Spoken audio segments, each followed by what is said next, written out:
Hello everyone, I'm Ken, a Singapore property agent, and welcome to my YouTube channel where I talk about property stuff and other random life topics. In my line of work, I've seen a lot of good ID done by my clients, and also a lot of bad ID works done by them, which in the end affects the value of their home, and it makes it hard to sell, and also sometimes my clients eventually get sick of it. So right now I did up like 5 tips that I'll share with you that will definitely help you along your ID journey. So hopefully you haven't done your ID yet, maybe you can refer to some of these tips. Let's go! Okay, tip number 1. Don't do up too many fixtures in your house. For me, I prefer, when I do up my place, I prefer to keep fixtures to a minimal. Because you already know and hear from the word fixture, it's hard to change it. A little bit here and there is fine and understandable, like maybe you do a storage here, your TV console and things like that. But let me give you an example. I suggest things like maybe like bed frames, your study table in the rooms, things like that. Things that don't have to be fixtures. Keep it movable. Because once you do it as fixtures, right, you limit the versatility of the place or even the room. Yeah, so keep that in mind. A place can really be done up very nicely without many fixtures. Just make sure you have good choices of furniture and colors and yeah, all those factors. For big fixtures like maybe lofts, the bigger the fixture, the bigger the risk. So make sure you get someone good to do it for you, and also make sure you select your materials, finishings, colors well. Yeah, so it blends with the place, and you get what I'm trying to say. Yeah, so it doesn't affect the value of the property. Okay, tip number 2. Keep your colors neutral. It's okay to have certain contrast here and there as long as it's matching. Nowadays people also like a lot of natural lighting, so lean more towards brighter colors than darker colors like black or dark blue or maroon. Yeah, for example. Yeah, you may like it when you select the colors for the living area or certain specific color for a room. Maybe you make it like blue. But usually, as I've seen from my own experience, a lot of people eventually also get sick of it, because when you use strong colors, you may enjoy it for a while, but sometimes after a longer term you get sick of it. Okay, but painting wise, if you want to try those bolder colors, actually you can still go for it because it does not cost too much to revert the colors. Actually, it's more about it being troublesome to revert it. So it's an important point, but this is not, it's not that serious yeah. Okay, tip number 3. Try to keep the original structure or the original walls there. It's okay to knock down 1 or 2 walls if the reason, concept or the design for knocking those walls makes sense to the overall layout. Yes, I've heard this a lot. Future buyers or potential buyers can put those walls back up, but remember it takes time and money to do so. And in a market where, let's say you are in close competition with other similar units in the market in the nearby area or even the development itself, when you're selling the property, every factor counts. So if a buyer walks into your unit and view it and say, wow, there's a lot of things to do for this unit, very troublesome, it usually is already a barrier to them being able to connect to the place and making an offer for the place. Yes, you can lower the price to factor in that trouble and conversion or reverting back cost, but it's more like a mental barrier, and mental barriers are very tough barriers to break through. So we do what we can to reduce such mental barriers.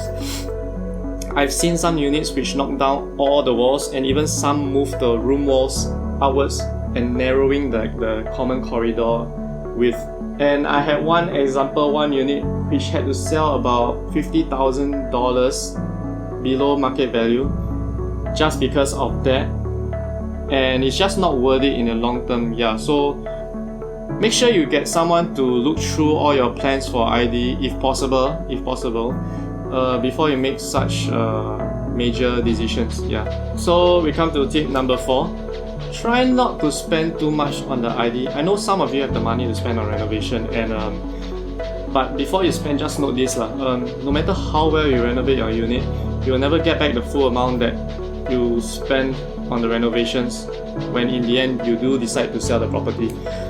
If you do it well, as an estimation, usually you'll get about 30 to 60% of the value of the renovation value back depending on the quantum also. If it's higher, you spend, let's say if it's 200,000 compared to 60,000, it's harder to get more value back out of the 200,000. But if you do it badly, you don't usually get much back. Maybe you'll get like 10 to 20% back max, but sometimes you even have to lower your price to factor in the reinstating costs. And I see it a lot nowadays. Okay, one more thing I would like to point out is if you're not planning to stay too long at a property, try not to do too much. While if you are planning to stay at a property for a longer term, I think it's okay to spend a bit more. Of course, your plans in the short or long term might change, but this is just a general guide lah. Okay, last tip number 5. Try not to do anything or do any design that is too specific or too personal to your own taste. So what are some examples? Okay, for example, doing up a whole shelf fixture along one side of the living room just to display all of your toys. Like imagine a new buyer comes in, like what are they going to do with all the shelf space? Okay, I also seen one unit that create like a whole gothic theme interior design look for the house. Or maybe you can consider it a very dark and black theme house with dark colored furnitures and fixtures.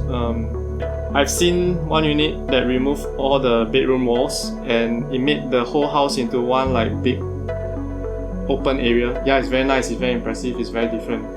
But eventually, when it comes to selling the place in the future, it's gonna be a big headache. Like the buyer will walk in and you can't even imagine what the original layout used to look like. So what I'm trying to say is just try not to do anything too specific or too drastic.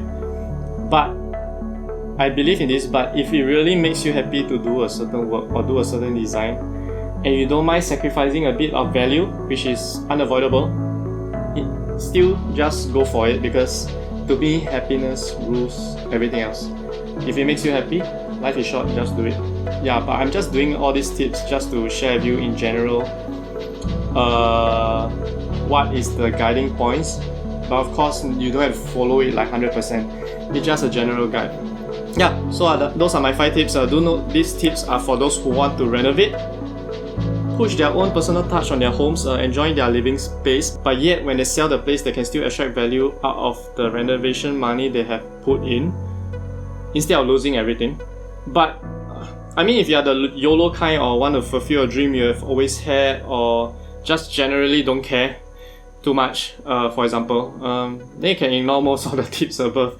I respect that, just do it. I mean, yeah, as I mentioned, it's just a guiding point. If you want to find out more in detail or have any questions, or even if you want me to help you vet your ID design, a quick vet, I don't mind helping out. Feel free to contact me. I'll leave my contact as usual in the description down below. Do like this video if you found it helpful and subscribe to my channel for future content. I'll see you in the next video. Bye!